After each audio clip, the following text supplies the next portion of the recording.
Fast Forward Productions. The women are speaking. I was that person that was out of their league. Just getting past. Which I hated. When you're getting past in the water, that opens up the door for a lot of contact. It was so chaotic. It was like a swimming plus a wrestling match. And every time I kind of got bumped, it was so disturbing for me because I'm not comfortable in open water or in water in general that I kind of had to like stop and kind of like look up and get my bearings. It was the longest 40 minutes of my life.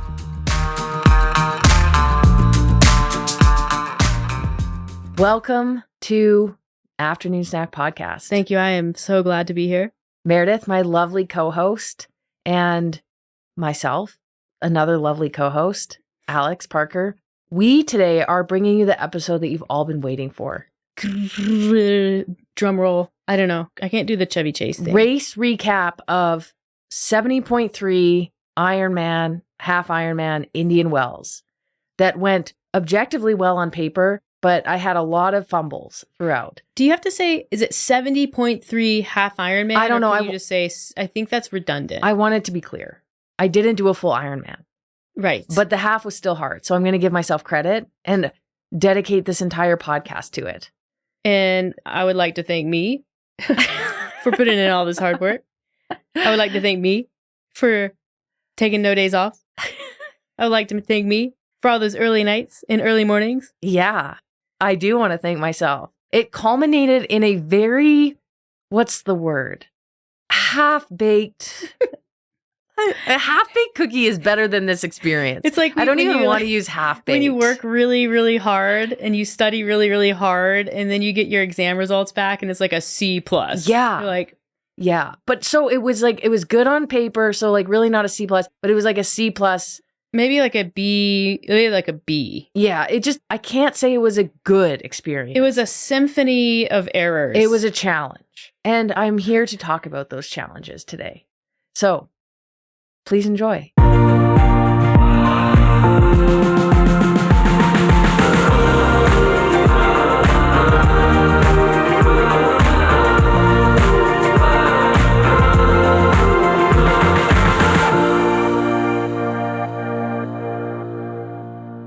Alex? Yeah. Do you remember a while ago, over the summer maybe in the spring, you did a post for Instagram and it was like Alex's math problem. And it was like happiness is the difference between expectations minus reality. Yeah. So the And- bigger the gap, the sadder you are. Yeah, the more disappointment you Yeah. feel. And the smaller the gap, smaller the delta, the happier you feel. So when reality meets expectations, You're very you're happy. very happy. And when there's a big gap, you're like, You're sad. Sad "Mm, face. sad face. And I was holding the whiteboard, Mm-hmm. pantless, which is Yeah. like what people took from that post. Instead Yeah. of like, I thought it was a really good summary. It was an excellent summary. Thank you. But when someone is pantless, turns out gonna people just that will always trump. cannot pay attention. Yeah. I'm like, guys, they're just thighs. And I am wearing a bathing suit. Get control of yourself. Anyways, I'm excited to revisit that and how maybe if you had expectations of the weekend, not even for performance, just like, expectations, and then how it went. It's like Instagram versus reality. The good thing for us, like some athlete influencers, YouTubers, they do their races. It's very vanilla. It's like, oh, this was the thing. This was the experience. I feel like for us, it number one, not on YouTube. It's like all Instagram. And it's so like, this is the whole story. Yeah. And when we've done races, whether it's your Unbound or my running races in the past, I haven't really had any big bobbles. I think the biggest one was maybe LA, but like there wasn't really a story except for trying to find parking to get me to the race on time. And then me being in the wrong corral. So there was like stuff there. And then of course, just the fact that I ran a bad race for me. Yeah. But everything else has been what I would call a success. It's like all of these podcast summaries. We usually like, hey, we schedule the podcast summary of Unbound or of Calgary Marathon or whatever with our producers in advance. Yeah. And they've all just been like, we get on the podcast and essentially it's like, la, la, la, la, la. we crushed it again. Yeah. Thanks for listening. See you next time. Yeah. That is not how this one's going to go. No. I mean, so I'm excited. Yeah. We're in new territory. I think to think ahead and give a little bit of not a spoiler, but a hint of what's to come. Perhaps a teaser? A teaser. I like that word. I had more expectations of the days leading up to the race. That's where my expectations were. So like my final workout, I had expectations of that and how I was going to feel after that. I didn't have any expectations of the race. I think because I went in essentially blind. Yeah. And this is a little bit on me. In the last few months since summer, through summer, I basically ran. I was doing gravel biking. I thought it'll be fine. I'm in good shape. I'll be able to do the half Ironman and train up for it in 3 months. So basically September, October, November. Race was December 8th. Swim club started in September, which was perfect. So it was basically 10 weeks of swim club, 2 times a week.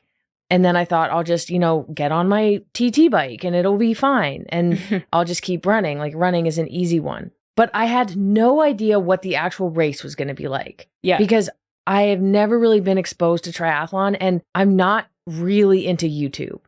So the only race I've ever actually watched was part of Ironman World Champs that just recently happened in France. And again, I mean, watching an Ironman race, it was on the TV all day because it's a 10-hour thing, but I really didn't watch much of it. I wasn't paying attention to the way transitions work. I didn't really like prep or learn in advance. People were like, you should listen to this podcast.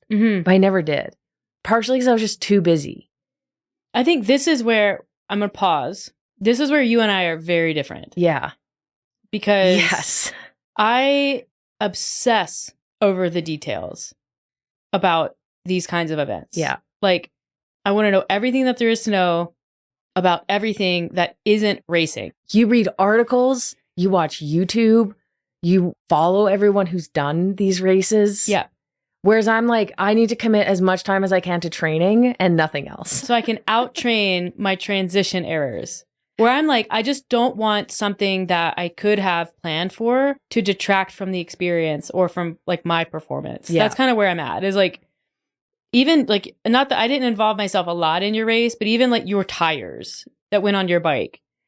I was like, she's not going to do the research on the tires. So I'll do the research on the tires. I will figure out the best tires for this climate, the road conditions. And that's why you got the GP 5000s. Yeah. I'm not like this at all in my life in academics, but I was cramming at the end. I was starting to watch videos the night before. I know. And I was watching the one video and it was like, okay, there's going to be some like bumps on the road. It's not the smoothest road. So like for those of you who run 100 or 110 PSI in your tires, it's not going to be fun. And I'm like, pause. Hey, Meredith, what PSI do I run in my tires? And I was like, the night before. 60. Or the night before the drop off. Yeah. And I was like, 60? That seems low. And you're like, it's because it's tubeless. I'm like, oh, right. So yeah, I read the athlete guide twice. And that's pretty much all I did. And then I watched the webinar video 2 nights before. Yeah.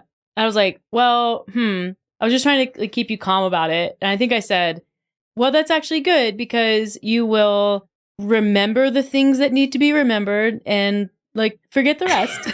I don't know. I just need to make sure. I was gathering information based on what people were telling me in passing. So like I'd go to physio and my physio would be like, okay, I looked at the course. The bike is very flat. So you're going to be in aero position for almost all of it. Yeah. Make sure you're comfortable with that. And I was like, okay, noted. Bike's flat. I didn't look at the course. Yeah. And then one of my clients sent me there just to review their nutrition plan, which they had all charted out. And they had like plans for where the course changed. It was like power up hill number 1. And I'm like, there's a hill? I mean, probably technically, yeah. It was a very small hill. Yeah. Negligible. But someone did fall at the turnaround of it. They were going so slow up it. So that's to preface what's to come. I literally had no idea what I was doing. Yeah. I imagine it's like, okay. It's like someone who you're like, I like hair and makeup. I'm going to enter a beauty pageant.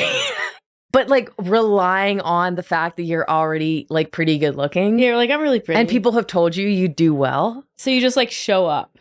But then you realize you have to do your own hair and makeup. You're like, where's your makeup artist and your stylist and your makeup kit? And you're like, wait, I had to bring my own makeup?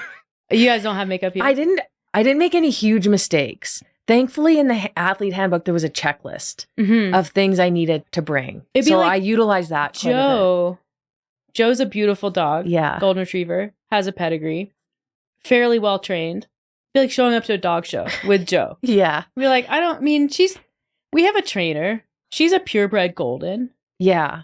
You know? And like you're in the back area kind of looking around trying to figure out like what you're supposed to do to look like you know what you're doing. And they're like, well, where's your blow dryer? You have to blow dry your dog. You're like, wait, well, did I have to bathe her?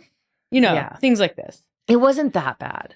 No, you were relying on the physical side of it. And there were a lot of details. I mean, the thing is, like, it goes both ways. Like, you have people who get so granular with the details that they like forget to train. Yeah, they can ace transitions, but their actual output's not very good. I mean, it's not that I didn't do anything. I did try on my wetsuit. Yeah, you scared the shit out of the dogs. Yeah, she thought I was a seal, I think. Yeah. I did things that I could have not done. For sure. Like, I put everything on to make sure it fit. I did one training session in my tri-suit because, like, the last thing you want is something to be, like, chafing.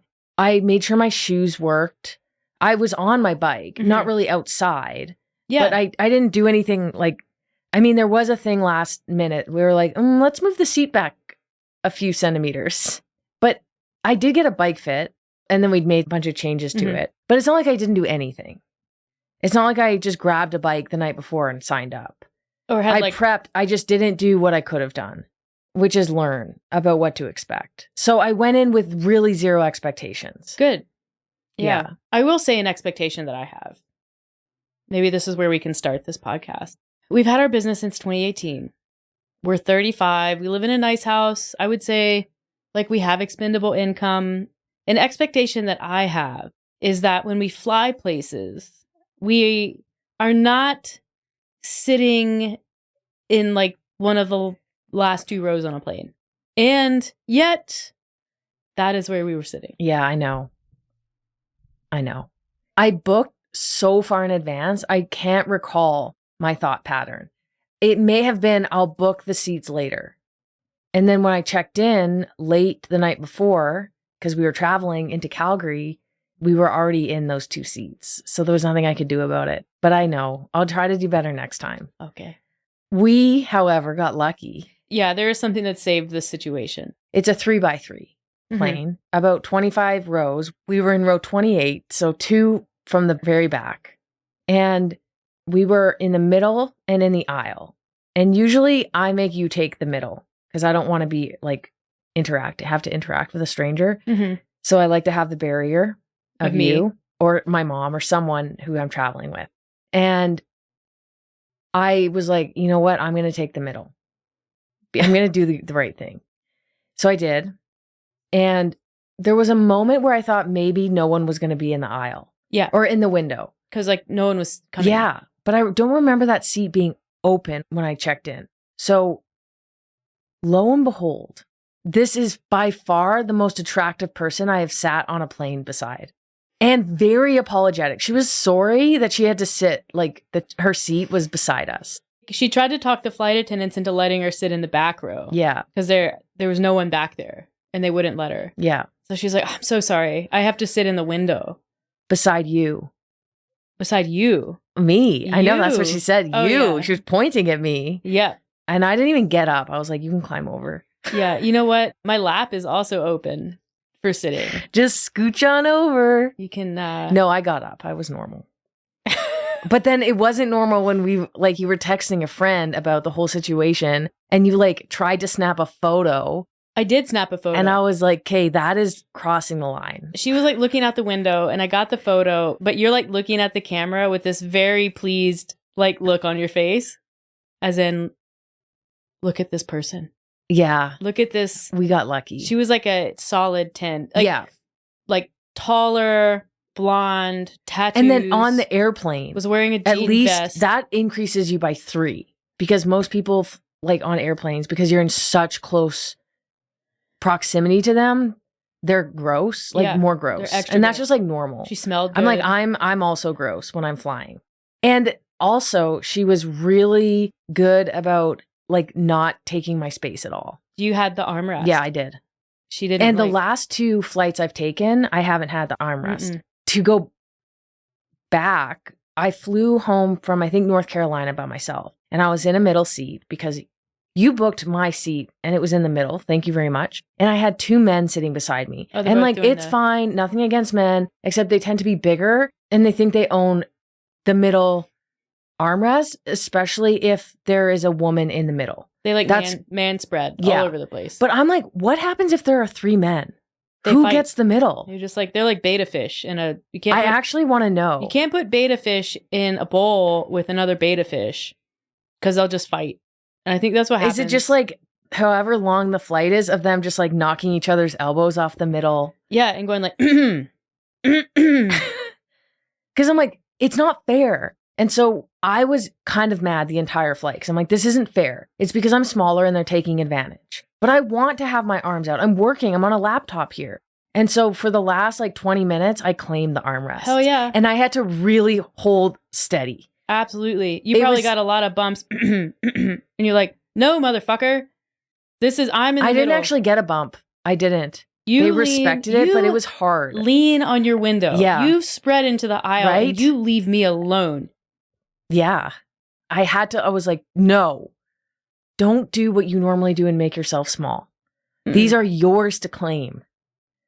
So I didn't have to do that with this woman, which was nice. Yeah. Even though I was ready to. If there was like incidental elbow rubbing, you would have just like moved your whole arm over. Yeah. And maybe like pinky rub. just a little like skin on skin. Paying attention. You don't want skin on skin action on the airplane. You didn't want that? Well, with her, it's okay. But like anyone else? No, I don't want your sticky Unfortunately, shit. she wasn't open to that by her. She was very like, yeah, like I said, she kept her space. When she got up, because we had gone to the bathroom, and she was like, well, maybe I'll get up and go while you're up. I was like, well, do you want me to hold your drink? She was like, no, I'm good. I'm almost done with it anyways. And I was like, she probably thought I was going to like put something in it. Came on too strong. Shit. She knows to watch herself around 2 hungry looking gays. Yeah. Yeah. So no, we were totally normal. We were. We were totally normal. We didn't do anything weird. Yeah. We looked at each other a couple times and we're like, we did like an eyebrow raise. We made up some storylines in our heads. That was it. Like, maybe she's also going to stay at the Ocotillo Lodge. Who knows? I was still trying to figure out like logistics for the race at that point. I didn't study hard enough. We were fantasizing about different things. Okay. So back at the bus for the plane. It was fine though. Sat next to a 10. I do wonder what she got up to. I saw her in the airport. She met her mom. She was flying in to see her mom. I know, which didn't really align with what I had in my head, but I hope that she had a good time. I do hope that for her and her mom. Yay. So anyways, the flight was actually really smooth. Like Palm Springs is great. It's so easy because it's so small. So the race itself was in Indian Wells, which is like a suburb of Palm Springs. And we didn't stay there because really the only options are very large and expensive Airbnbs or the host hotel resort, which honestly I would probably do next year. It was just like kind of a lot to bite off this first time. I will say, despite what Rach said, triathlon is expensive. Oh, yeah. Even if you don't go all in. I splurged on a couple things, like my shoes, my bike shoes. I kind of got the top end, helmet, anything for safety. And then everything else was kind of like middle of the road. I tried to get on sale on Facebook Marketplace. So I was like, not going crazy. Right. But it's like even things like your bike tune-up the week before. Yeah. That's going to be $150. Yeah. New tires, like that was $200. Like these little things add up. And that doesn't even include the race entry fee, which was, I think is over 500 USD. Yeah. Ironman's expensive. And then flights, accommodations, but like the equipment adds up. It really does. You have to have a rental car. You have to have a rental car that can fit a bike. All of these things. Yeah. So we didn't want to blow the bank completely. No. So we got there on Thursday. We assembled your bike. It was late. Like I was pretty tired. You started getting the bike unpacked like right away. And I was like, oh, okay, I guess we're going to do this. I needed to because I'm like, okay, we need the day in case if it's not. Yeah. Yeah. So we got in on Thursday. Right. Sunday is the race. Friday so was we had a 2-day buffer. Yeah. And Friday was going to be your last workout, and you were going to do a swim, a bike, and a run at a lake about an hour away. Yeah. Yeah. So put your bike together. That went fine. Ready to go. The rest of the night was kind of nondescript. The next day, we get up. I just want to add that for some reason, I was the most bloated I have ever been. I do remember that. You had cankles up to the I middle couldn't of your even calves. move. Mm-hmm. Like, what is happening? Is this stress? Yeah. It was flying plus being like just getting my period, thank gosh, because I thought I was going to get it on the race day. That was a toss up. But like I was out of control bloated. Weird. So weird how that happens. I was like a beached whale. And then you showed me the video of the whale exploding. I did. And I'm like, okay, I hope that doesn't happen to me. But it feels like it might. The video is called Death Burp. And it's some sort of whale. It looks like a humpback whale. And it has died. It's floating in the water. And these people are videoing it. And it just like blows up. Yeah. It's that would nasty. have, for me, that would have felt good in the moment. You're like, That's where I was at. I need someone to like poke a hole. I need to relieve some pressure. Yeah. That's such a bad feeling. It really was. And then it kind of stayed until Saturday morning. It was like all through Friday. I just felt awful. Yeah. But that was because we didn't get into the lounge. As somebody who is a planner, I've always had like a plan B for nutrition. And it sucks too. I'm so dumb because I remember telling my client who was on the same flight, do you have a plan for nutrition for the travel day? Make sure that you bring your own food. And then what do? I show up with no food because I thought we were going to go to the lounge. Yeah. And then the lounge was too busy. Mm-hmm. And I was like, but what? How am I going to? I need my watered down oatmeal in the tiny bowl. I go crazy at lounge breakfasts. Yeah. I take everything. I usually get like a bagel for a snack on the plane. I mean, that lounge sucks, but no, they have the basics. They have the basics. You can eat really basic They have like food. egg whites, they have oatmeal, they have bagels and bread. Yeah. You can get a pretty decent breakfast. But we didn't because it was full. No. So then it was like. So then we had to spend $60. It was so stupid. I think it was the Starbucks egg bites that did it. Probably. I don't know. Those things have got to have a lot of sodium. I am not like a snob about food most of the time. But there's something about Starbucks food that I can't. I know. It's because my mom told me once that she saw food in the warehouse. She was in a warehouse? Yeah. Oh. I think. Maybe. Yeah, I'm pretty sure. Anyways, I just have never been a fan of that food. Okay, so you're really bloated because we didn't get the lounge. What a champagne problem that is. Ugh, right? Yeah, so Friday rolls around.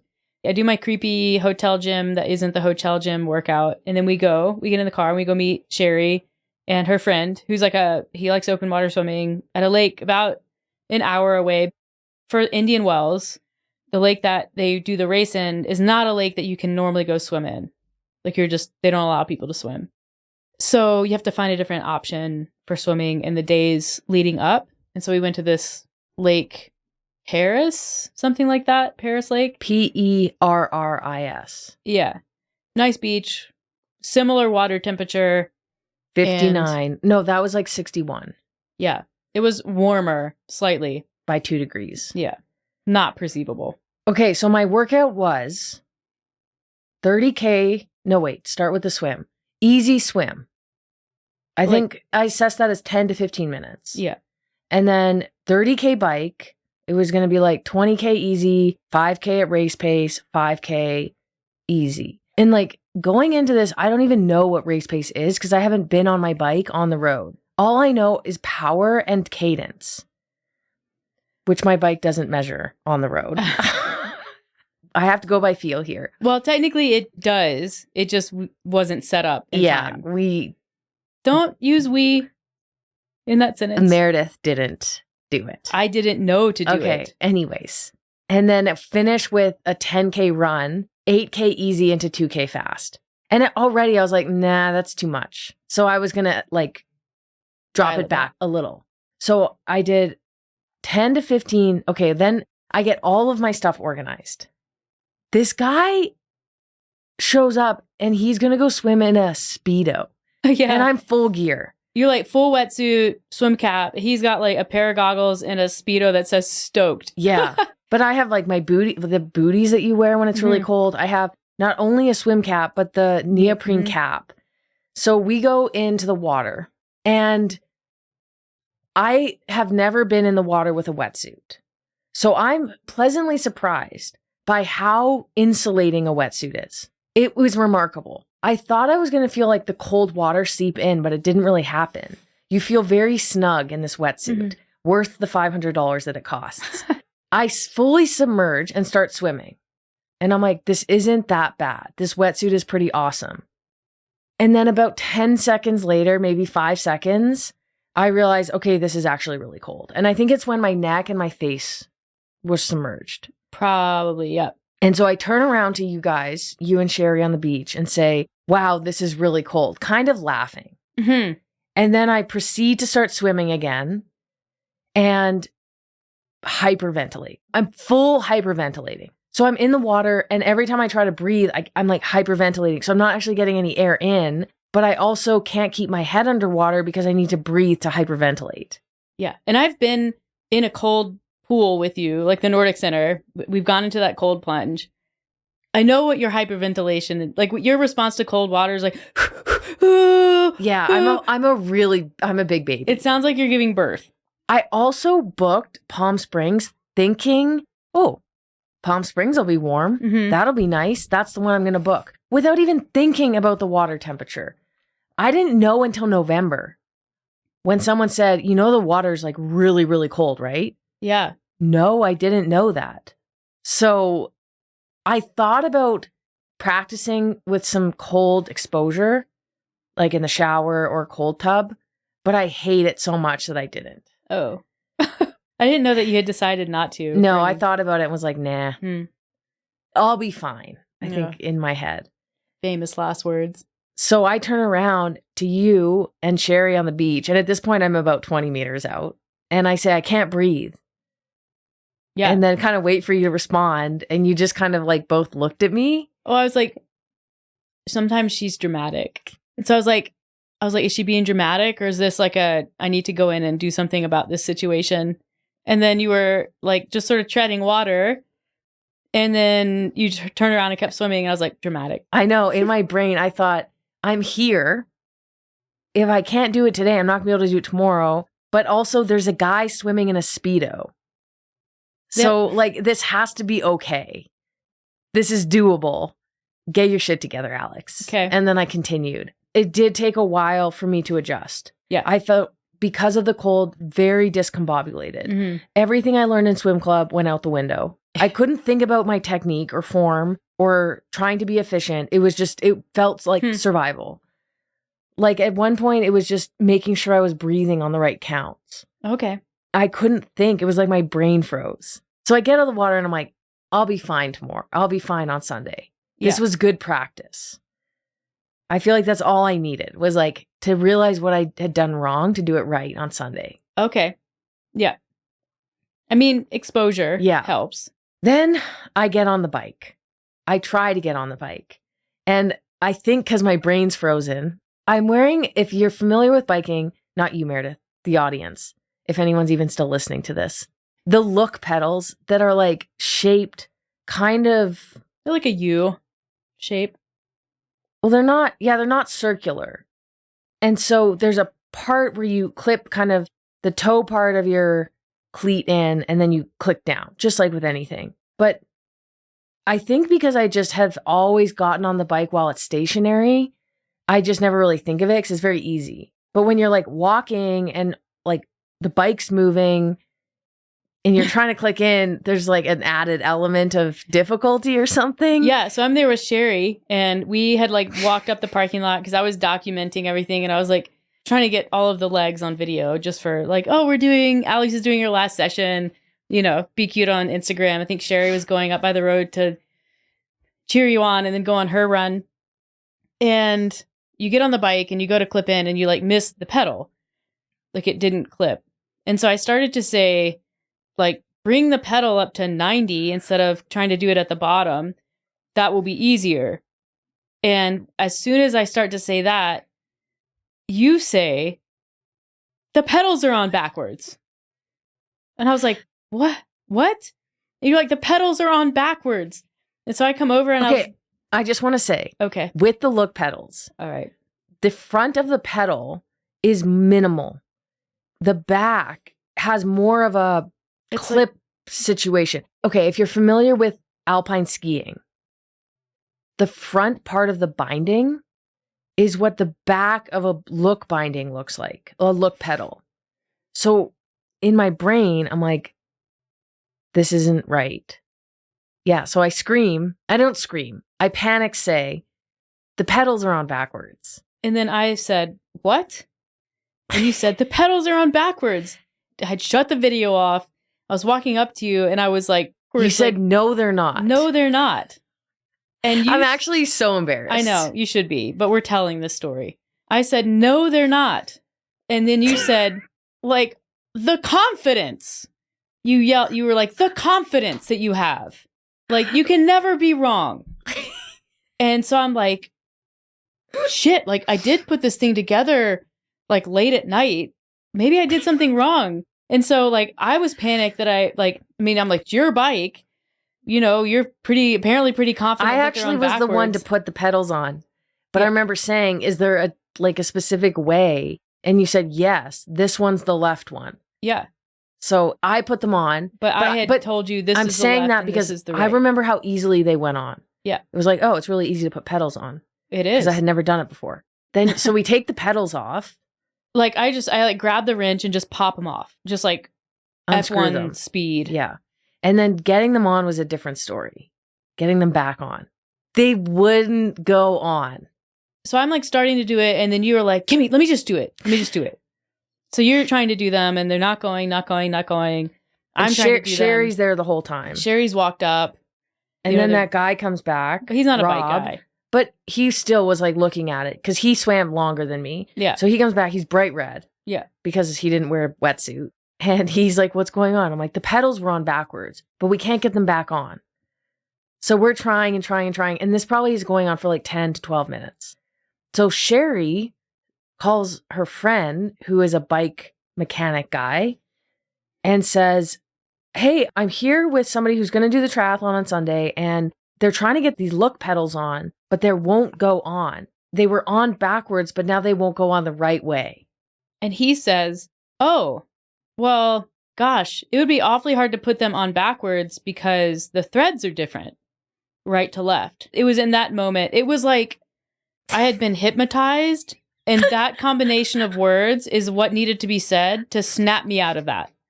I like sort of came to, and I looked at the pedal in my hand, and I was like, they were on right. I was like, we are trying to put them on backwards now. And at that moment, I left. I was like, I got to go to the bathroom. Mm-hmm. And then I came back and my pedals were back on and no one said anything. And I went for my bike ride and got lost and had to turn around. I was supposed to do a loop that was programmed into the Garmin. I always get lost, even if it's programmed in. And I was like, of course I did. So I basically did only 20K because I only got 10K out and then just turned around and went 10K back. And then I put my new shoes on. They're the new Nikes that I bought. I hadn't worn them yet because it's winter here. And I was like, I'm just going to do 3K. I just want to feel the shoes, make sure they're fine, feel what it's like to get off the bike from the road because I'd been training on treadmill. And the run went well. And I came back from, I don't know where I came back from at one point. And I was like, you and Sherry were there. And I just said, thank you in advance for never speaking of this again. And you guys were really nice about it. Mm-hmm. Even though I knew that I was like in trouble. I was an idiot and felt really embarrassed. Mm. But I was thankful that you also felt embarrassed. I was embarrassed because I was like too close to see what I was doing. You're too in wrong. It. You're too I was in so panicked. And it took somebody being like, they won't go on backwards for me to be like, oh my God. It just, when I was trying to get them on initially, it felt like the binding part, the front, was supposed to be like a ski boot. Like you clip in the front and then the back pops down. Yeah. But it's like reverse. In my mind, that's what it was going through my head. And really, it just turns out I'm really bad at putting my pedals on. Yeah. My feet in the pedals. It's actually the exact same. Which also happened in the race. Yeah. And so, anyway, it was fine. It was fine. I think I was originally going to like run with you for some period of time, but I was like, I'm actually just too exhausted from that. Okay, then we go and we do the check-in. And because everything is so far away, everything was like 40 minutes driving. We arrived there at like 3:15. But the athlete briefing, there was a bunch of them you could go to. The athlete briefing started at 3. And so instead of waiting until tomorrow and figuring out my schedule around that, I was like, Meredith was like, well, why don't you just listen to this briefing? And I'm like, well, because I missed the first 15 minutes. But like, maybe I can catch the end of this one and then catch the beginning of another one tomorrow. And so I listened to the athlete briefing, and really they're just going through everything that was in the athlete package. Yeah. But what I needed to hear was how the shuttles work. Like, is it really busy? Is it like Boston where you're waiting in line for a long time? What's the deal with the shuttles? How early do you need to get there? So I don't know that they would have said that in the briefing, though. I don't know. Because they gave you the time range. They would say, yeah, shuttles are running from this time to this time. I don't know. I was very stressed about the shuttles. And then it didn't help that somebody we met was like, oh, you should get VIP so you don't have to take the shuttle. And I was like, and I'm like, are the shuttles bad? She was like, yeah, you don't want to take the shuttle. But they might be sold out of VIP. And I was like, well, basically, can I get a ride with you? And she's like, no, car's full. Bye. Pretty much. I mean, she was nice, but she was like, you need VIP. And I'm like, well, we don't have VIP. So I was super stressed about the shuttle. So after the athlete briefing, I'm asking people. Well, first I was like, Meredith, we need to ask someone what was said for the first 10 minutes. Turns out most of the people there showed up 10 minutes late. Exactly. Because they were like, I was trying to figure out the same thing. Yeah. But you were going to march up to the woman who put on the presentation. And I'm like, well, don't do that. It's a mandatory athlete briefing. And if anything, I follow the rules. Well, they're not going to like sit you down and make you sit and wait until 5 just because you admit that you missed the first 10 minutes. You never know. I know. Okay, well, wasn't convinced. So I was like, don't go up to her and tell her I wasn't there for the first 10 minutes. So then we were just asking random people. Anyway, we do the check-in. It's fine. Of course, there's always the risk that you never actually registered for the race, but thankfully I had. And you get all the stuff. I remember I needed different goggles. Yeah, we bought different goggles. I needed ones that were not clear. Very tinted. Very tinted. So we got different goggles, and then we left and we went for dinner. And then the next day, you have to take your bike to drop off at the T1, which is at the lake, because that's where you transition out of the water onto the bike. Makes so sense. It's a different location than where you're transitioning from the bike to the run. So many things to do. And also a different spot on the lake from where you go in. It's like a one spot on the lake you go in. It was a whole second thing. spot you come out. So the bike drop off goes okay. I think I put my bike wrong on the rack. Probably. Because when I came back the next morning, it was reversed. Most likely, yep. And yeah, you leave your bike overnight. And I was doing the math. I'm like, that's a lot of money in bikes. I'm like, they must have security. Yes. And then you have to dip this is unique to this race. As Meredith said, you can't really just swim in this lake because they're worried about what is it? Muscle? Yeah. Well, this has nothing to do with you can't swim in this lake. This has everything to do with people swim in a variety of lakes with wetsuits. Oh, it's and a wetsuit problem. Always the risk of, because I thought, oh, it's a chemical issue. They're worried about like leaching or whatever, leachables. And it's not. I guess they were worried about or potentially had issues in the past. There are invasive mussel species that live in lakes and they get attached to wetsuits, like the very young. And so that's larvae. Yeah, I don't think, not larvae. Okay. Yeah. Something else. They know. Yeah. Baby mussels. Yeah.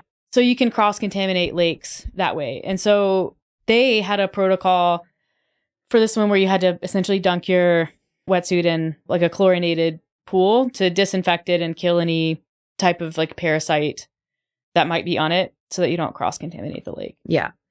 I did feel better in doing that because there was one woman, and I read the instructions in the athlete package, as I've mentioned several times. They did say you have to bring everything neoprene. Mm-hmm. So if you have booties or a cap, you're supposed to bring those. This woman was like, well, they never told us that we had to bring the caps. And they never said anything. So if they say anything tomorrow, I'm going to have to say they never said. So she was having a bit of a thing. Of course. I realized at that point that, yes, it's true. All triathletes are very type A. Yeah. Most, at least. Meanwhile, you're like, okay, so I have my wetsuit, I have my booties, I have my cap. You need me to get in the pool? 'Cause I can get in the pool. I know. And then I was like, well, she might know about the shuttle. Should I ask her? She'd be like, no. I'm going to dump my bike in the pool. I can put everything in the pool. So, okay, we get that all set. I was like, there were other things too that I was just, my brain was so consumed with things. It was like, do I leave my water bottles that night? And I'm looking at all the bikes like, well, some people have water bottles, some people don't. So do you bring the water bottles in the morning? It was just, there was a lot of decisions to be made. So I ended up leaving my bottles there overnight. Question. Where else would you leave them? You bring them the next morning because you can go see your bike. Oh, right, in right. the morning. Yeah. Which, holy moly, the next morning, the number of people who were in line for bike maintenance was insane. I'm sure because... Like, what? That would have been stressful. Like, I probably would have been in that line. I am so paranoid about tire pressure. Good thing I don't know anything about it. I was like, I touched them. I'm like, they're still full. Ignorance is bliss. I'm not going to let her worry about it. The reality is, like, you're going to pump them up to 60 when you're in full sun. They're going to sit overnight. They're going to cool off. The pressure is going to drop. You're going to measure it in the morning. It's going to be like 45 PSI. They're going to warm up. They're going to go up. Yeah. It's going to be fine. Like, they were holding air. There's nothing to worry about. Could you have topped them off and maybe saved yourself some watts? Yeah. Would that have been worth the hassle and the mental stress? I don't think I would have had time for that, to be honest. The line was really long. Yeah. So anyway, after you drop your bike off and your wetsuit, you then have to drive back to where you checked in, which I did the previous day, to drop off your bag for the run, which was a much easier drop off because it's just a bag of stuff. And it was like in this open field. And then it was just time to rest. And for some reason, I'm one of those people that tends to sleep really well the night before these things. I don't know if I've just done so many races that it's like not a thing. But we were so tired, probably from all of the driving and logistics. We fell asleep at 8. And so getting up at 3:45, I almost got a full 8 hours. Yeah. 3:45 a.m. wake up with a full 8 hours of sleep. And we were both like, what a nice morning. It was right? Weird. It was the first awesome. time that's ever happened. And so then we drive to the thing. Meredith had to disobey some pylon signage. They put up pylons where you couldn't turn where we needed to turn right in front of us. Yeah. So they were closing this one road, I guess, to right hand to like traffic. We were like right there. We were going to be like the next car to go right. Well, maybe not the next one, but definitely like in the next 3. And this guy, I saw him, he like pulled up with his truck and started putting cones out. And there was one woman who was in front of us who like rolled the window down, and I saw them talking, and he like pointed to go straight and miss the turn. I'm like, what? Yeah. So he was putting those up, but there was like a gap. It was more spaced out where we were. So I'm in the passenger thinking and saying out loud, what are we going to do? And I was like, don't worry. I'm going to show you what we're going to do. So I just like, I drove through the 2 pylons into the right-hand turn and just sort of like zipped by. But it's traffic-y because people. He was mad. So what I did was roll down the window to say sorry. Yeah, and you rolled the window down and he's like, you can't go this way. And he called us effing idiots. And then I started rolling the window back up. And he said, what are you doing? Don't roll down the window. That's why I was like, why would you roll the window down? You just go. That was so American of you. Are you glad I was glad you did it. But my adrenaline was pumping. You wouldn't have done it? No. Well, you're welcome. Thank you. Ask for forgiveness. And then in my brain, I'm thinking, as a rule follower, I'm like, is he going to get our plates? That guy, is he going to report us? He's putting the cones up. I know. He doesn't care. He doesn't care. I know. It's like above his pay grade to care. But also he was like a minute. It was like 4:59. Yeah. And I was like, sir, you're a minute early. So I went. You think he was cutting it off at 5 a.m.? I do think they shut it at 5 a.m. Oh. I wish I had known that. Yeah. I thought he was just putting up the pylons because he was getting too congested. No, because they shut down, because that was the trouble I had getting back. Oh, later. That's where the bike route goes. Mm-hmm. Okay. Anyway, we made it. I basically get out of the car, right onto the shuttle. No lineup, no waiting, no nothing. Well, the shuttle was almost full. And as I'm walking up, they're like, we can use a couple more on this shuttle. So I went on it and sat next to some guy. We didn't chat. So that's the last time I saw you, which I don't like not having somebody. So thankfully, Sherry was camping up at the lake. Yeah. Because if you go up to the lake to watch, you can't leave until all of the bikers have left. Yeah. Which means that you're up there for a while, like way past when I'm gone, which means you can't really watch any of the biking. So you decided to stay back, which is something that we actually did research. I was on Reddit finding details on how to spectate. And so you were like, no, I'm not going to go up to the lake. I'm going to stay back so I can catch you on the bike. And then Sherry was going to be up at the lake with me.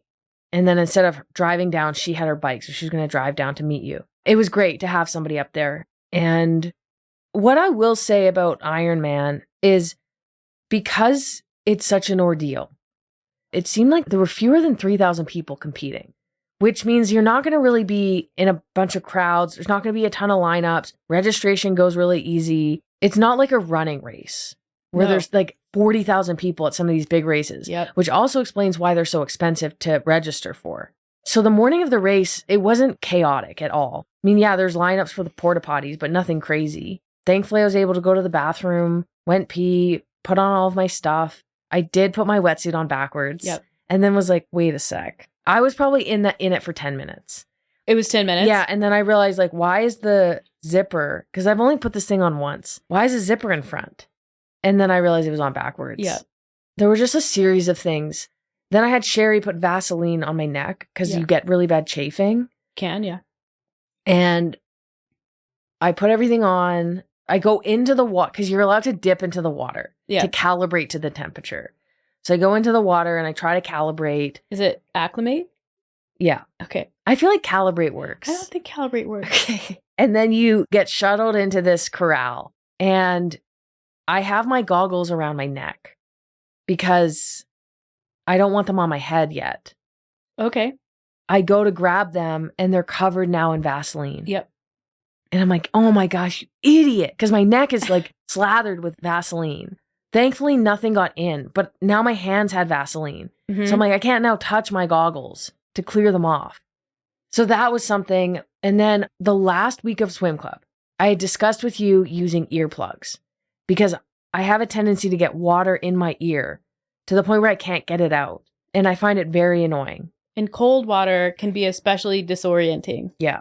So my drop-off bag, I have nothing except for what I'm using for the swim at this point. And I'm in the corral. And I realized, oh my gosh, I don't have the earplugs, which I was so thankful for. Yeah. And then at that point, I had to convince myself it was going to be okay. Oh, yeah. I mean, what other option do you have? I mean, the other option were trying to pinpoint who had earplugs in and seeing if they had any spares. But no one did because no one has anything. You have to be like, you have to find the person who has the wax earplugs and be like, can you just pull me off a little piece of your earplug so I can use it? Right. So I just had to be an athlete and say, you have to deal with this. And it sucks because it's like, as soon as you're in the water, as soon as you tilt your head to the side to breathe, water goes in. And I felt it and it was cold. So anyway, with the swimming, with half Ironmans or Ironman, they don't start you in a mass start. It's like the next thing to mass start. They send 5 people every 5 seconds, which I appreciate, but you're still swimming around a lot of people. Right. And the way that it works is it's similar to a running race where you corral yourself based on what you think you're going to finish the swim in. So here I am. I've never done an open water swim except for at the CrossFit Games. I have no idea what I'm going to do, except my swim coach from swim club says, I think you're going to be able to do it in 32 to 36 minutes. So in my mind, that's what I will slot myself in. So I'm around the 35-minute mark. And then the announcer's like, okay, everyone push up. So now I'm pushed up to like where the 32-minute swimmers are, thinking like, okay, I can still do this. That's what, Coach Aiden said I could do. I get in the water. Thankfully, there was no hyperventilating. I think because it was just like, you got to go. So I finished the swim. I was out of the water in 40 minutes, but I think I probably would have finished in 39 if I didn't stop to like pee on the way out. I was that person that was out of their league. Just getting past. Which I hated. Yeah. And also, when you're getting past in the water, that opens up the door for a lot of contact. I felt like I was getting swum over. Probably, yep. Mm-hmm. It was so chaotic. It was like a swimming plus a wrestling match. And every time I kind of got bumped, it was so disturbing for me because I'm not comfortable in open water or in water in general that I kind of had to like stop and kind of like look up and get my bearings. It was the longest 40 minutes of my life. Yeah, I can see that. It was so much of just staying, like convincing myself it's going to be okay. Just stay calm, keep breathing, just count your strokes, count how many. I was doing 4 strokes and then making sure I was still going in the right direction. Did you ever have to like breaststroke it for a minute? I never breaststroked. I just kind of stopped and like doggy paddled a little. When I made it to the shore, it felt like a miracle. So I made it to the shore in 40 minutes, was out of the water, and then for the life of me couldn't find my transition bag because it's hanging on all these hangers, this like row of hangers that you hook your little bag onto and there's numbers. My brain was frozen. Couldn't figure out the way the numbers were. So I'm running around the transition area. Like I could have sworn I put it on the bottom row, but I'm like, maybe it's on the top row. So finally I find my bag. No idea how much time has passed, probably a minute or 2. And then you kind of find your own space to get your shit together. I put on all my bike stuff. I forget chamois butter, which I realized about 90 minutes into the bike. Get on the bike. I couldn't put my pedals on again. It was probably like 20, 30 seconds there. Couldn't clip in. My feet were blocks of ice. Yeah. I was so cold. Yeah. So I get pedaling and I kind of want to just get right into aero position. But I remember them saying in the briefing, like, just chill on the way out onto the road. And everyone else in front of me was not in aero position. And then I had to contend with, on the bike, the fact that in triathlons, you can't draft, which is fine. It's a good rule. Yep. But the problem with that is it adds an element of like, there's like a way you have to pass. There's like a protocol for passing. Yeah. So you can only get within 6 bike lengths of the person in front of you, which is essentially drafting, if you're passing. And you have to pass within 25 seconds. So I'm like, okay, this makes perfect sense. I got it. The problem was it was so darn congested that, and I think because I swam slower, like I'm a more proficient biker than I am swimmer. So I'm with some people who are maybe better swimmers and not as good bikers. Like, to explain this better, I ended up 5th in my age group on the bike, and I was 32nd in my age group on the swim. So I get on the bike and I'm behind people who were slower than me on the bike. And that's so there was the a lot of same passing pattern across all age groups. Yes. So I had to pass a lot of people. It was hard because there were people passing people, and I didn't really know what the rules were. Were there like people passing people passing people? That was me. You were like passing people who were passing people. Yeah. It seemed so simple when I was reading. It was like, oh, you just pass and then you slot back in. But there was so much congestion that I was just trying not to draft. So there were times where I was like really wide. Then I didn't want to be like over the center line. It was just very chaotic. And so I went out pretty hard at the start because I just wanted to get ahead of all these people and not get caught like drafting, or I didn't want to break the rules regardless of whether I was going to get caught. That was a little frustrating. I didn't know what I was doing. I was just passing a lot of people. And then it, like, you know, in some running races, it kind of like spreads out. It didn't. It was congested the whole way. So it kind of felt like that. And then I was around a couple people who like I was passing and then they were passing me. Yeah. It was a couple of guys. Like, it was just like, you'd push a little harder and that's when you'd pass them. And then they would push harder and they'd pass you. Yep. And then you're on this like racetrack, this car racetrack. And because you can't draft, there were like 5 of us all next to each other. Yeah. But not one behind each other, not in a pack. I've realized that even though I haven't really been on a TT bike, I'm very good on a bike because I've done it my whole life. Most people, it seemed, weren't comfortable with anything other than going straight. So anytime there was a turnaround, they were really tentative. So that was tough because I really had to slow down when I felt like I could have gone faster. Mm-hmm. There was a close call on the bike when I tried to blow my nose. It was quite scary. I like thought I could blow my nose with my left arm by reaching across to plug my left nostril. Right arm, left nostril. Okay. Yeah. Is your elbow still on your elbow pad? No. Or I don't think so. I think I was getting out of aero for this. Why wouldn't you just use your left hand? Because I was using my left hand for my right nostril. No, wait. No. I tried. So I was using my one hand to block my right nostril to blow. What hand? Somehow I crossed over. Why would you cross over? I don't know. I think I saw someone do it. That makes, because look, like, okay, we're going to go, we're in arrow position. We are now going to take our right hand. Arrow position, you don't have brakes. But I just want to say this. you don't. Well, some people do, but you don't because you're cool. Yeah. So we're in arrow position. We're going to take our right hand off of our handlebar. Our elbow might stay, might not. We're going to take our right hand and plug our left nostril. Yeah, that's what I was doing. We're going to turn our head to the right so that we snot down our right arm. That's what I was doing. It was working. It went wrong when I had my left arm still in arrow. My right arm is out. I twist to my left. Wait, you twisted over your left arm? Yeah, which is still an arrow. And that's when I almost crashed. But now you're blowing so you have your left nostril open. Plugged. No. What? My right nostril's plugged. But you just said you were crossing over. I was.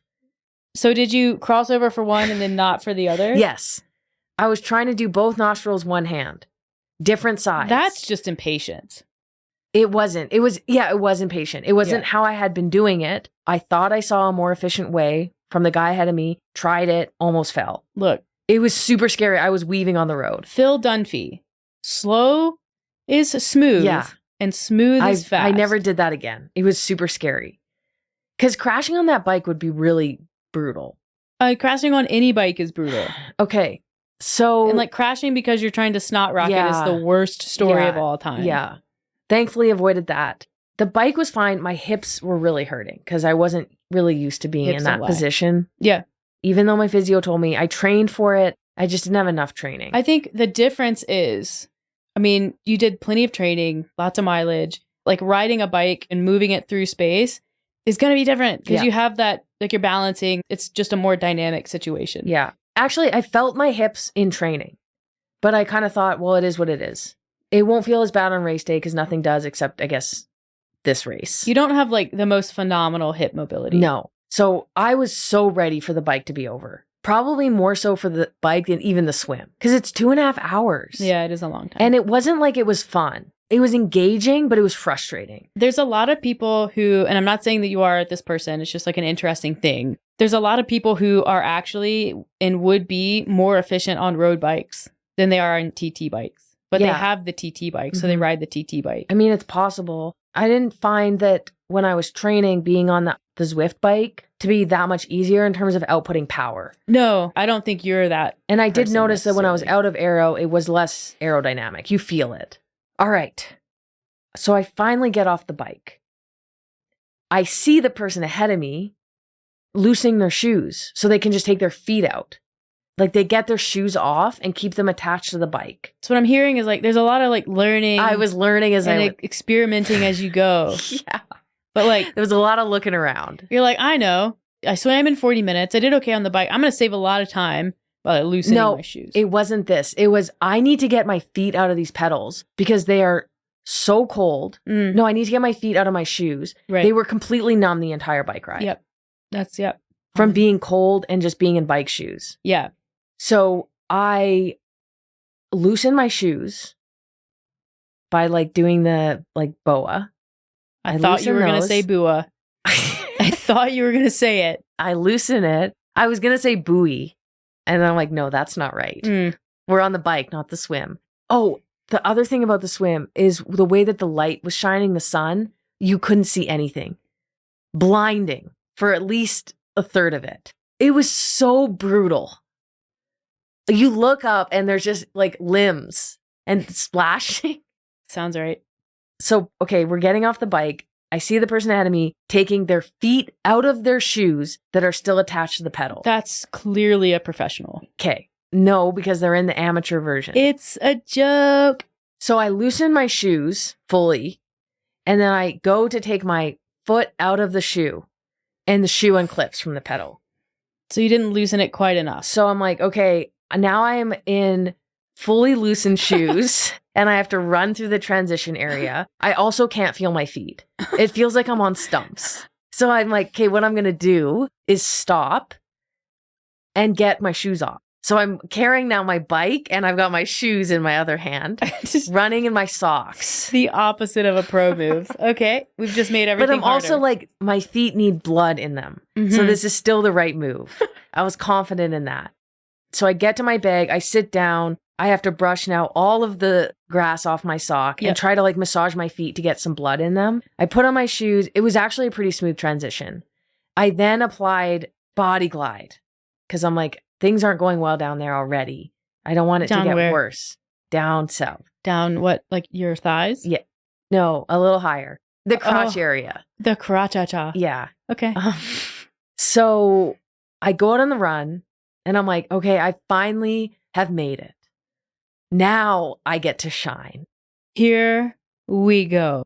I go out and I'm wearing my new super shoes. So they're extra fast. Did you put them on backwards? No, I didn't. Okay. They were on the right shoes. Okay. I go out and I feel incredible. Yep. I look at my watch and I'm running a sub 4 minute per kilometer. You're like, oh, but it feels easy. And so I'm like, okay, I'm just going to settle in. It's going to be fine. What happens is the way that the course is, there's 2 loops. You're running a golf course. You start the loop at the transition area. You run down a road.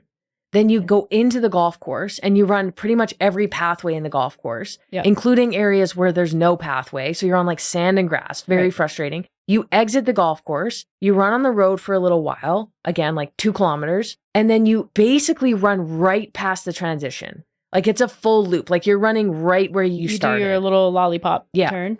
So I enter into the course on lap number 1. And the person in second place, this girl, is running right behind me.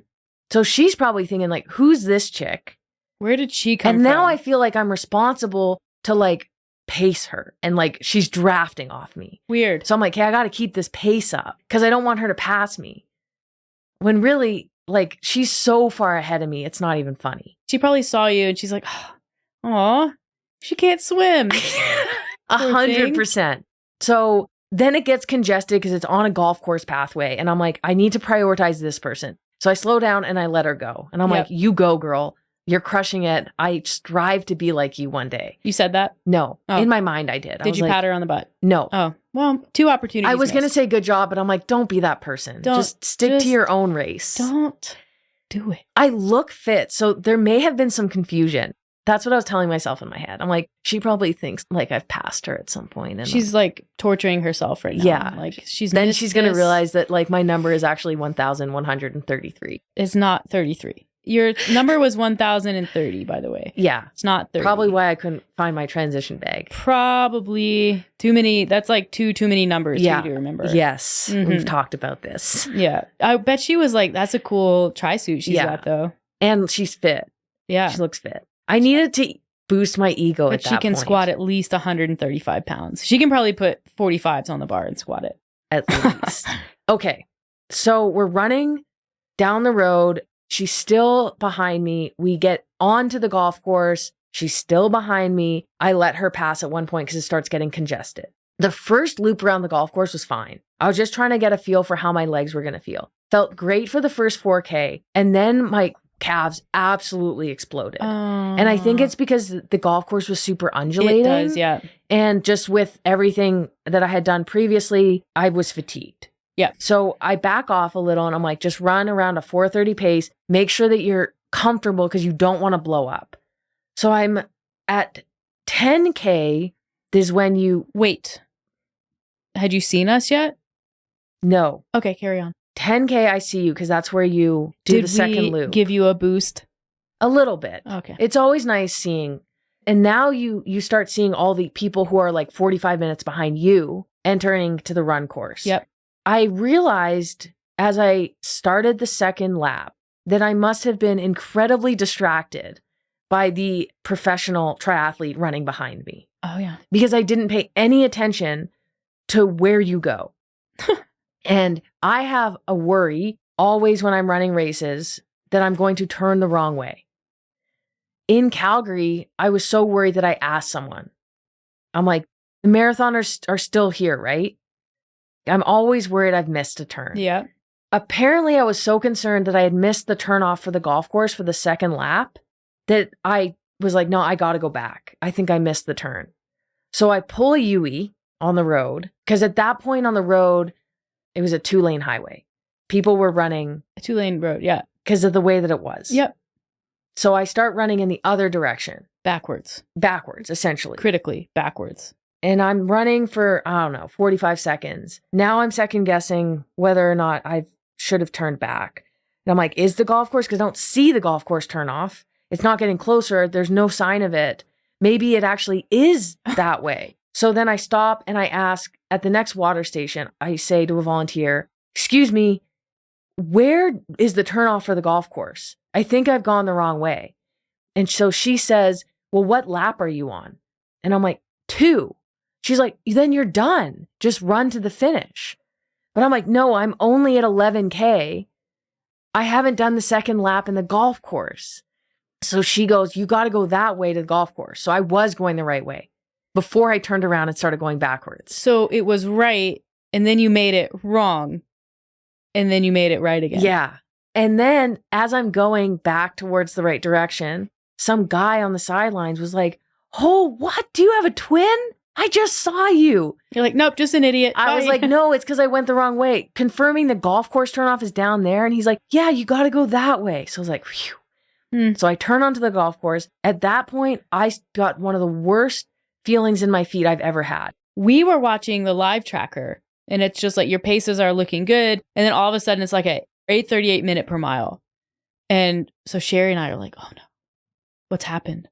Is she cramping? I was like, she's probably having diarrhea. I feel like I probably ran an extra 0.4K, like 2 extra minutes. So it wasn't significant. But imagine us, we have no idea. Yeah. So we're just like watching it. And then your next one was like 6:44. We were like, oh. I was really thankful that I didn't run across a timing mat when I turned back, because that could have like been a disqualification. I have no idea. Of like, wait, why did she cross the timing mat early? You know, because I had basically essentially cut off a bunch of the course when I turned back. So anyways, now I'm on the golf course. My feet are on fire. I have the worst hot spots I've ever had. I've never had hot spots. Welcome. Right under like the ball of the foot, not in the arch, but like right in the ball. Every time I stepped, it was burning fire. Yeah. And there's like a sweet spot where you're like, if you run too slow, it hurts worse. If you run too fast, it hurts worse. Turning was horrible. Going any downhill, because I think there was more pressure. Even going uphill was pretty bad. I just wanted to be on a road and run straight. Yeah. Every step was painful. And I blame the bike shoes, just biking, them being numb the entire bike. And then also those super shoes were not the right call for the golf course. No. Too windy, too many twists and turns. The super shoes are not a stability shoe. So I think my foot may have been moving a little bit more side to side. In hindsight, I probably would have just gone with like an Endorphin Speed or Endorphin Pro. Something that's like more of a speed trainer and not a racing shoe. Kick it with the freedoms. Yeah. Yep. Maybe not the freedoms. So that was pretty excruciatingly painful for the last part. It was mentally difficult to push my run when I was hurting so much. Like I felt like I was pushing through pain and not like running hard pain. But like I still ran pretty hard. And then finally crossed the finish line at that point I was just like, I'm glad it's over. Yeah. There was no point in the race where I thought to myself, this is really fun. Never. When I run running races, I do feel that. I feel like, wow, all of my hard work is paying off. I'm running so fast. I'm feeling so good. I'm pacing this well. How am I? Like, you feel positive. Where in most of that race, I didn't feel positive. I have a hypothesis about that. My hypothesis is that you're an excellent runner, and running is very simple to do. It's not complicated. You know, there's a skill involved to a degree, but when you're doing it, you're just doing it. And so it's really easy to be kind of like in a flow state with it, especially when you're racing and you're tapered and you literally just have to show up and run. Like that's the whole sport. Where this, like from start to finish, there was like things to think about. Like the swim is a whole thing. The bike, you're passing people and worrying about the rules. The run, it's 2 laps, you're on a golf course. There's like confusion there. There's people.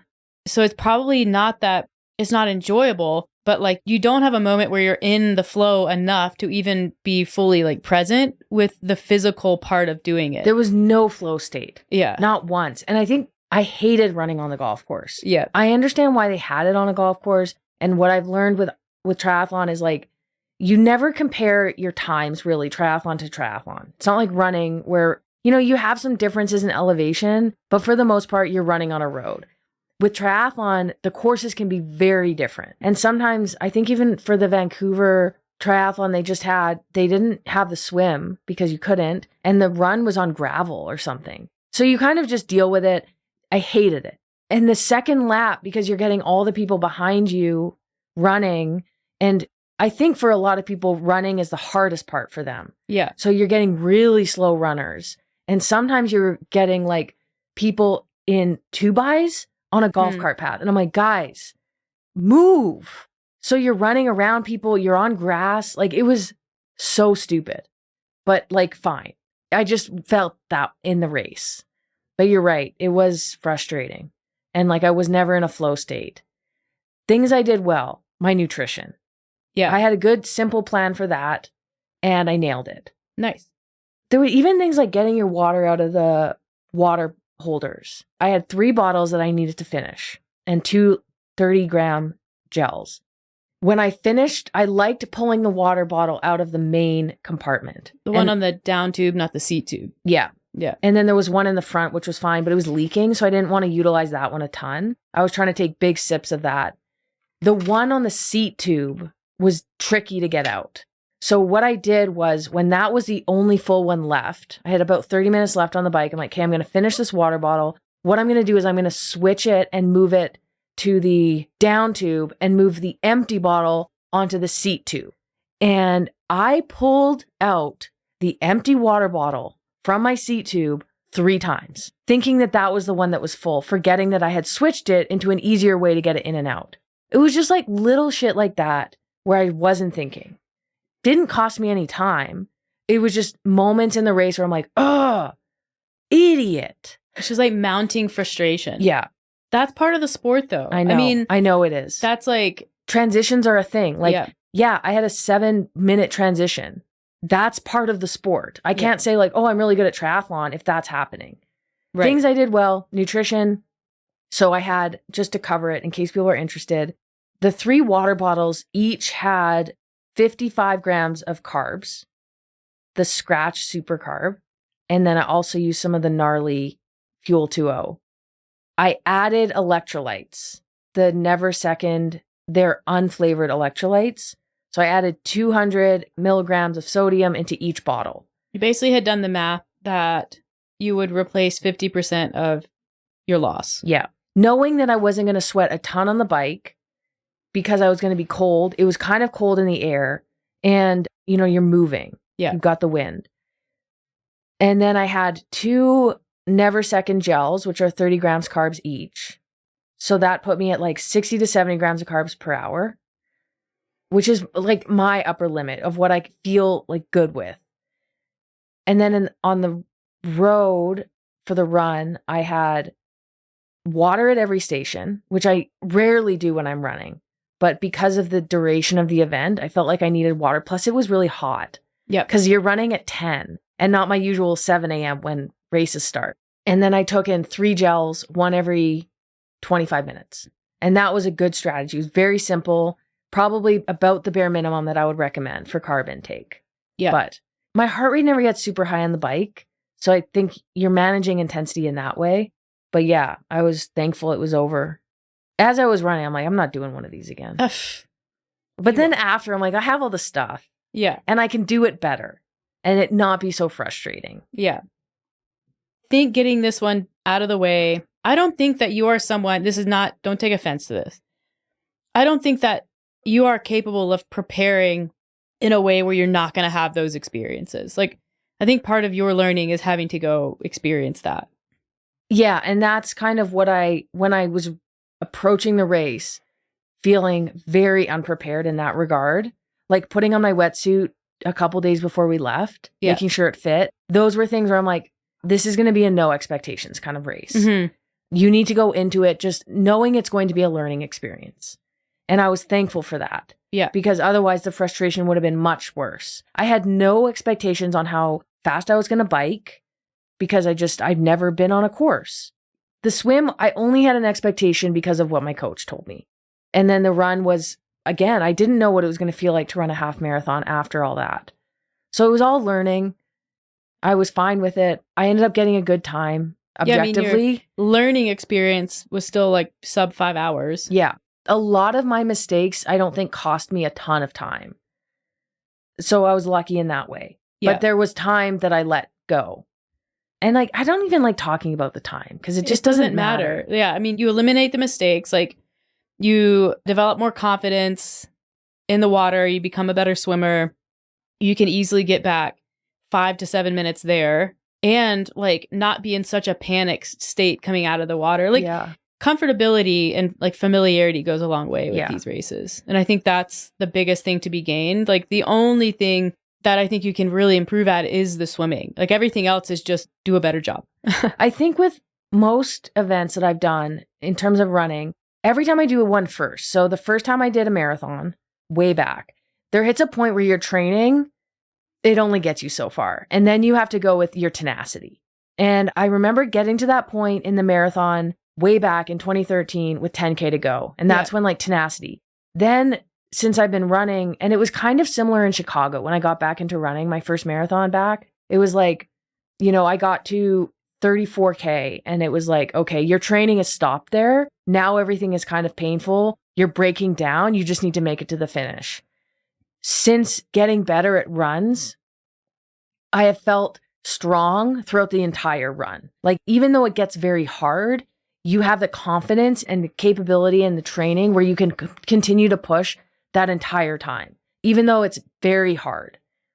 I have felt in the race on the bike, there was a point where I'm like, okay, I've hit the point where like my training wasn't enough. Yeah.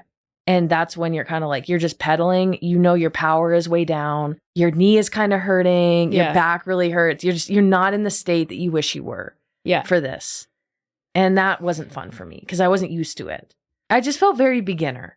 Well, yeah. And you are. And that's, I think, kind of the cool part of it. It's not that your training wasn't enough. Your training was enough. It was. But it's like, you don't have like the years of volume that makes the race feel okay. And like you carry that in. So like, yeah, you can only get so much training in 3 or 4 months. Like there's going to be a point you're going to find that limit. Yeah. Like the cool thing for you is like, you can find that limit on the bike and then you're so good at running that it doesn't matter. Like there were other issues on the run, but you weren't stuck in that hole. Like that was a bike specific limitation and then it went away. And I think a lot of people don't bring the running prowess into triathlon that you have. So like that's an advantage. The disadvantage of that would be battling with like, this is not how half marathons normally feel. Mm-hmm. And so there's like a mental battle there. And we kind of talked about it with Rach. Like you never get to run a fresh race. And so I've always like, you have that knowledge and that feeling and you know what it feels like. And to look down at your watch and see a time that is not what you normally run half marathons in, like that's just something you have to like battle your way through. Yeah. I mean, I ended up running the half in, was it 133? Something like that. So without the turnaround, 131, which is like what I expected. I expected to be around 130, my fastest being 125. Yeah, it's like 5 minutes off. Yeah, I mean, and a tougher course too. So I was like pretty happy with that. But I think it was just the overall feeling of the race I didn't like. And I'm like, I need to be more prepared. Was it, okay, is it that you, I mean, obviously you didn't like it. We talked about it. You are going to do another one. But it's like, you don't like making mistakes. You don't like not being good at things and like the mental cost of that. It was a frustrating experience. But the reason why I'm doing it again is because I loved the challenge. I think it could be a better experience. And I loved the training. Yeah. And I feel that like with the marathon, I've run sub 3 and I'm like, I know how the training would change for me to get faster. I know how my training, my balance would need to change. It would need to change. Mm-hmm. And I don't want it to change in that way. Whereas with triathlon, it's like, I just need to do more of it. Yeah. And I really liked it. It's not, it will change over time, but it's like, I know what to expect for the next year and I'm excited. I've also discovered that with triathlon, and this is my theory, maybe having the running base is so huge. If you're even a decent runner and you run a 145, that's a 10-minute difference to your time. Whereas like, yeah, the bike is the biggest part, but I think it's easy to get better at the bike. if you're good at running because the fitness is there. I think the whole Ironman, a triathlon is just one buy-in. It's like a big buy-in to the run. Yeah. And that's where the race is. Yeah. And so everything's about, you want to get better at swimming, you want to get better at the bike, but all of it is managing intensity so that you can run your fastest half marathon or marathon, because that's where things fall apart. Yeah. And it's like, you can pick up 10 minutes on a bike course, but what if it costs you 30 minutes on the run? Like, you're dead in the water. And I think training up the running and getting faster running takes time. There's more of a possibility of injury because of the impact compared to swimming and biking. So I'm like, if I can maintain my running, which I will because I love it and I enjoy running, and the bike I also enjoy, and I feel like just more of that will be better, especially in TT position. And then the swim, thankfully for me, the fitness is there. It's developing the skill. Yeah. So it's not really I need to train the swim. It's I need to become a more efficient and more comfortable swimmer, which will come with one-on-one coaching, which I'm going to get. Swim club's great. I'm going to continue with that, but also get some like one-on-one sessions, train more volume of swimming just to like, once I get the skill, then you transfer over more volume. And then, yeah, just like being more experienced with transitions and actually practicing those. And maybe not being in super cold water will help. But I don't know. I mean, I have no regrets. Yeah. Jared and I were standing on it was after you were done the practice swim, and you must have either taken off on the run or come back from the run and were using the bathroom or something. And Sherry was like, this is going to be really good for her. Kind of implying like it's, she's sort of stepping into a ring where she's not just going to be great and immediately elite. Like, she's not going to knock this out of the park. She's going to make lots of mistakes. She already has. Like, you come in a more beginner state, and that I think is a really relatable experience than just like, oh, surprise, I'm really good at running and qualifying for Boston on like literally your first marathon back after a decade. Yeah. So most people, when they do these things, like, they know that they're going to do them objectively, like, not super well. Like, people are like, holy cow, you broke 5 hours, because that is many people's like long-term goal with half Ironman. For some people, it's breaking 6 hours. Yeah. And I want to talk about that. So it's like, I hope that it was humbling in a way that creates a lot of like empathy and it does. I want to say, I don't want this to come off the wrong way, because I know my time is objectively good. Right. I know this, and more so after the fact, because like I didn't really know what to shoot for. I just did my best. And I know because of my base of fitness that I got a good time. I know this. And I'm not saying, oh, I could have been so much faster. I'm just saying, despite my time being a good one, I still felt very beginner. Yeah. In pretty much every respect outside of, I know my fitness is high, but even for me, it felt not high. Yeah. And so I know that like, if you were to compare my first half Ironman experience with somebody else's, there might be people out there thinking like, what the fuck? Screw you. You know, but that's not what we're saying. No. It's not like, oh, I was so shitty. I was so slow. I was this, I was that. It was more just like my experience felt so new, so discombobulated, so frustrating that that's what I am saying. It's all relative. Yeah. I mean, like pretend you don't know my time. Yeah, we could have recorded this and not even shared your time, but it did make it more relatable. Yeah. It did. It was like, sometimes I work with people in Run Club who are running their first race, and they're asking questions about when to get there, or they get there 2 hours early. And I'm like, I get that now, because it's old hat to me. Right. It's like, oh, you just show up, you stand in line for the porta potty, you go to the bathroom, then you get, it's not a big deal. But for some people it is, and they don't know, and it's new. What's kind of like, I think 2 years ago, Boston Marathon, Eliud Kipchoge, like, tanked. He, like, missed a hydration station, like, didn't pace it right, or something just wasn't right on the day. And he just kind of fell apart with, like, 10K to go. It may have been even more to go.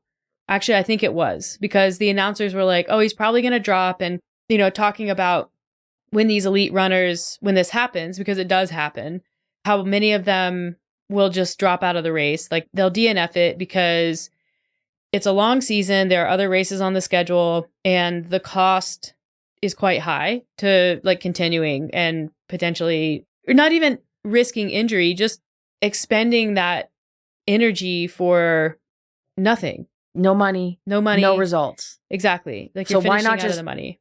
treat it as a shorter, high intensity training run, had a bad training run, and then pick a race in 2 months. Right. So they were talking about that, and then he just like wasn't dropping. He was getting passed, but he wasn't dropping. And he finished the race. And he finished in like 8th or 10th, or maybe even further back. And they interviewed him, and they asked that question, like, why didn't you drop? Like, anyone else would have dropped. And he said something along the lines of like, there's always something to learn. I wasn't hurt, which he wasn't. He was just having a bad fueling day, like a bad body day. And then essentially, like, it's, in his opinion, for him, would have been, kind of like disgraceful to the sport of running to drop. Like, it was important to him that he finished the race because he went there to run the race. And I always thought that was like, I mean, he's just a different guy. Like, I think he's just the best. And like, for him, it had to be also such a humbling experience. Like, a lot of people go out there and run races, and that's the day that they have every time they run a race. Like, that's what it feels like. And I think there's something really pure in that. And as a very elite athlete, one of the best, if not the best runner in the world, to go out there and embrace that experience and basically say, like, there was something to learn in continuing. And that's why I did it. That's the sport. And sometimes those are the days. I just think that's the best attitude. And he ran like a 2:10 or 2:12 or something like that. He may have been close to being second behind the lead woman. Yeah. And people, you could look at that and be like, well, that's still an amazing time. And yes, but this dude has run under 2 hours. Like, he was a world record holder for several years. Like, objectively, a great time. For him, not a great time. And like, he can sit there, like, he can say that was a bad day. And it was a bad day for him. It would have been a phenomenal day for someone else. Yeah. Based on the time. Yeah. I don't think that the time it doesn't really matter. It is hard sometimes when you, like, I've had this happen where I say, like, oh, this was a bad day. Like LA, for example, was a 3:07 marathon. And I had a really, really, really, really bad run. It was horrible. And it got worse. And I just, like, I managed to get through it. But it was, so many people were like, oh, well, you still got a really good time. So I'm like, so what? I can still, like, share my experience. Yeah. I think sometimes that comes from a place of people wanting to, like, make you feel better about something, or like, oh, if I just tell her that she actually did so great and point that out, then she won't have these negative feelings and it will all be fine. Or maybe there's some part of them making themselves feel better. I don't know. That happens with everything, though. Like, as soon as you share a raw feeling with people, especially on the internet, it's like there's this resistance to just like sitting in that feeling with you and whatever that brings up for them. It's like, oh, let me just make this go away. More for themselves. I mean, for you, but like, you're like, ooh, I don't want to be in this with you. That's a great time. You should feel great about that. I like when you feel great more than when you don't feel great, because when you don't feel great, it makes me feel things that I don't fully understand. When I think if we can just sit in feelings and recognize that there are certain universal experiences and feelings that we all feel at different points. And there's nothing wrong with saying that. Yeah, I agree. I was doing the bike, I was doing the run thinking, like, I have no idea how people do Ironman. I am in good shape. And that was really hard. Yeah. And there are a lot of people out there who aren't as in good shape, or like don't have the history training volume I was able to manage the last few months doing these races. And like, that to me is like, whoa, yeah, that's gotta be so hard. It was so hard. It's just long. Cause like when you don't have the fitness, you have to bring the intensity down so much to make it even like remotely sustainable, because you don't have the like threshold. You don't have the power. You don't have the aerobic capacity. Or I shouldn't say don't have. It's not developed to a elite level. Yeah. And so the pain is different. Like, I could probably do an Ironman. Yeah. But I don't want to. At least not for a year or 2 or 3 or 4, until it's going to be easier. Because it's already, even when it's easier, it's going to be so hard. So it's like, why make it harder by doing it too soon? Well, I think too, it's why are you doing it? I think that too. For a lot of people, it is to check the box. I asked Rach, remember, why do people only do one? Or you asked? Mm-hmm. I see why. Yeah. And the training is so hard. It's so much volume in terms of just time commitment. Well, there was someone on the weekend who we were talking. It may have been, gosh, I wish I could remember her name. She's done loads and loads of these, used to coach. She was the one talking about the VIP. Yeah. And she said, it may Very have been nice her person. who asked, or we started talking about full Ironmans. And she kind of alluded to, like, the half is the fun distance. It's the one where the training is manageable. Like, you can do a full, but a lot of people like ruin their relationships training for full Ironmans, which I can see. Yeah. Like, if you were like, I signed up for a full Ironman, there would be part of me that was like, oh, cool. But then another part of me that like understands what that cost is and would be pissed. Yeah. Like, that is a conversation that you have to make as a household. 100%. Yeah. Even a half is like, I'm sorry, that was a lot. That was a lot. And I've trained CrossFit. Yeah. We're elite. It's being on the bike for an hour and a half and then having to run for an hour on a weekday, because on the weekend, well, I have one day off because I need a day off to like not be working and spend time with you and, you know, for my own sanity. And then Saturday is a 2.5 hour ride. It was tough. And I don't even have a 9 to 5. I have a really flexible work schedule. But that's part of it too, is I couldn't manage the training and figure out all of the logistics and like the details while maintaining my job and the dogs and my relationship. I don't think it was out of control. It was like I didn't have time to read about it. I know. Like, it's no fault of yours for not being fully prepared. There was no time. I'm sorry. I think it was the last week I was sitting in the hot tub. It was like before bed one night and thinking, I'm pretty sure like Ironman and triathlon distances like this, it's not who's going to do it the fastest. It's like the challenge is to get as much of the training in as you can. And then like make the fewest mistakes. And survive. Like a good Ironman race, it's not like going out for like a good marathon and just like everything being in the flow and just outputting. Like, yeah, you can have that. But I think what determines a great Ironman race or triathlon is like minimizing mistakes, like good things happening, things coming together, like having a good swim on the same day that you have a good bike, on the same day that you have a good run, and not having any flubs in the transition. Like, that's what makes an Ironman good. But I also think what makes an Ironman good is actually being able to get the training in. Yes. Also, that goes up. I don't know how people train for Ironmans and have jobs. They just, up here is fully prepared, and then most people. No, it's how small can I make my underprepared gap? Because you're not going to be fully prepared. And it's not because people don't want to do the training. It's because they can't. It's too much time. It's basically, this is how I foresee it. And I'm only going to do an Ironman and probably not for at least a year or two. No, I'm actually not going to do another half for a year because I need to train. I'm not going to do at least a full for 2 to 3, maybe 4 years. Because what I want is to have such a good base that the training for the Ironman isn't so much more because the base is there. I think if I were to train for an Ironman now, I wouldn't have the value of the base, which would mean the training would be probably a lot more to get me to a point where I could feel competent going into an Ironman. Because all you can train is the base. I mean, that's being a beginner, and with maybe the exception of swimming, because there's a lot of technique, but with running and biking, your first few years in it, it's all volume because it has to be that way. Mm-hmm. Because that's what creates the most adaptation, but also just that you can't put any intensity into it. But that's, most people don't necessarily have the base. So it's just to do an Ironman. So it's just like 0 to 100 to get it done. It's so hard to get the training in. It's so hard in the race. That's why they only do one. Yeah. And that's okay. Like, no judgment. They're in some phase of building the base when they go race the race. Like, the base isn't completely built. And that's just going to hurt. Yeah. Versus like you wait 3 or 4 years, the base is there. And so then your training gets to change. And so your volume can come down. Your intensity can come up. So you start building speed. That's when I think a full Ironman would be fun to do. Yeah. When you can actually like apply some speed to it. Where 5 hours on the bike doesn't feel that bad. Right.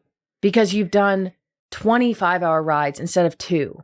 Because you've trained for 5 years instead of, I mean, it would be more than 20. You've trained for 5 years instead of 1 year. Yes. So Rach said, do you only need like 6 months or something? I'm like, for somebody they don't know. Yeah. I mean, they do know. They do, but it's what you did with the pedals. They're too in it. They're in it. They're in it. Like, you don't see what happens to normal people. Yeah.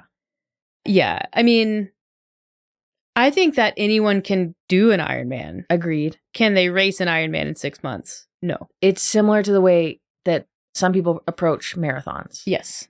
I agree. They can do it. Can they race it? Will they do more than one? Yeah. Maybe not. And again, this is not judgmental. It's just how I see it. Yeah. And how I want my experiences to be. Yeah, I know. I'm excited to see what your future experiences are. Yeah. Where this goes. I have to outbike you now. Okay, yeah. Unbound 200. You've officially started training this week. I did. I retested my FTP. I'm really excited for you. I'm excited that I PR'd my FTP by so much. I am unexcited for what that means for my... So what was your FTP before?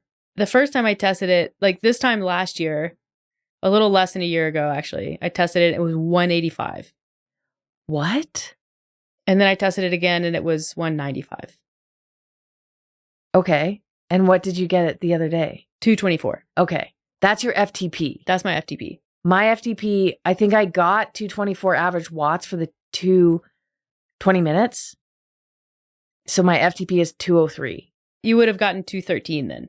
Okay, 213, FTP is 203. Yeah. So you're telling me your FTP was 185 the first time? The first time I ever tested it. But And that then was... it went up to 195 a year later? No. So I tested it around this time last year, 185. Yeah. And then I tested it like a few months after that, and it was 195. Oh, okay. So it got up 10 points. Gotcha. And that's just kind of what I trained with for the season. So now your FTP is 224. 224. Your workouts are going to be so hard. I know. I'm like, what the hell, man? I mean, it's both exciting and terrifying. Yeah, I know. Like, that's what an FTP PR feels like. I know. So, go me. Like, I would hope after a year to see a big change. So it makes, I don't know. I have mixed feelings. I'm excited for you. You'll do it. You'll handle it. Thanks. You do have motivation now that you got me on the bike. I do. Yeah. I have a theory that running is the ultimate fitness. It is, if you can do it. Yeah. I think there's no better developer of aerobic capacity than running. You could make an argument for cross-country skiing, but running, I think from a pure accessibility standpoint, you're moving your body with your own 2 feet. There's some impact. There's nothing better than running. Yeah. Yeah. The trick with it is it costs you power. Yeah. And it's more likely to lead to injury. Yeah. Some people just can't do it. Yeah. I think cycling is the next best. Yeah. Yeah. Cool. Well, I appreciate this podcast. I appreciated the weekend. I was very proud of you. Even if I was like, what the fuck? A lot. Yeah. I appreciated your patience. You were really patient with me. Mm-hmm. And you kind of catered to me, and that was really helpful.